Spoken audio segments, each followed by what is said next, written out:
Indeed, the High Representative Borrell invited Prime Minister Kurti and President Vučić to come to Brussels to a crisis meeting to find a way out of the escalation we are witnessing and to return to the implementation of the dialogue agreements.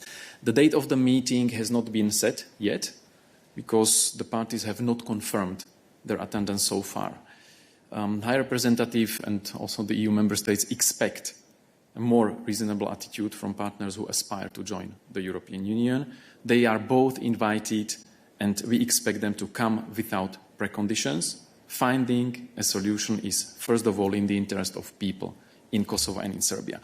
And of course, the European Union, the member states are watching this behavior, whether there is a willingness to de-escalate, whether there is a willingness to solve situations.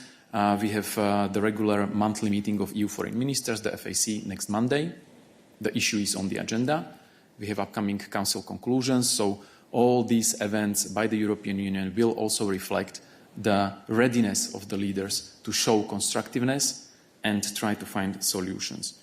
So the invitation by HRVP is an opportunity offered to both Prime Minister Kurti and President Vučić to show that they can be constructive after all and try to find a solution. Because this is not to please Brussels. This is about the future. This is about the European future for people in Kosovo and Serbia.